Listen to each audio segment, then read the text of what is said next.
In 2011, I felt God called me out of my full-time job as a television news journalist.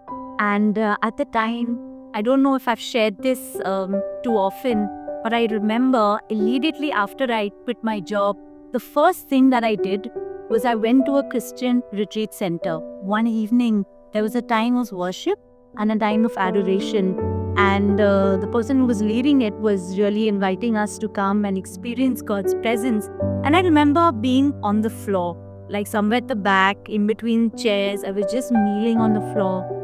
And as we continued to worship, I felt a strong and heavy weight of God's presence upon my physical body. And that weight continued to keep intensifying and increasing in greater measure, to the point where there was a moment I remember I couldn't breathe. Like, it was so intense on me that I just could not even take a breath.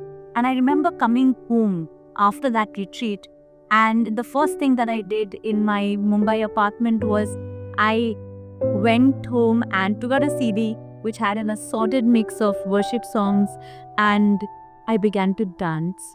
And I think that was the first time I ever worshipped dance. I think for about 2 hours straight, I danced in complete abandon. Like, if anyone saw me doing that, they probably think this girl has lost it.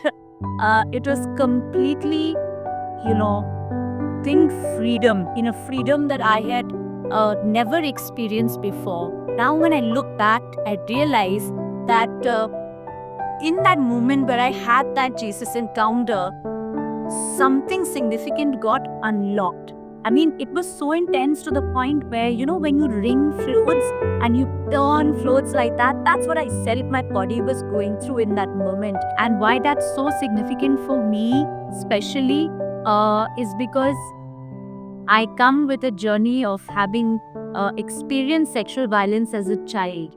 And, most young girls who've experienced sexual violence often have very, very, very negative associations with their bodies. And to think that God would use this body of mine now as a vessel of worship, as an expression of worship to communicate His heart, is just mind-blowing. Subsequently, I went on to train as a dance movement therapist. And while I felt that God released to me a mantle of freedom for myself through movement, through dance, through worship, I also know now that through the work that I do, I invite others to experience that freedom and witness others stepping in to a freedom that perhaps they had not known before.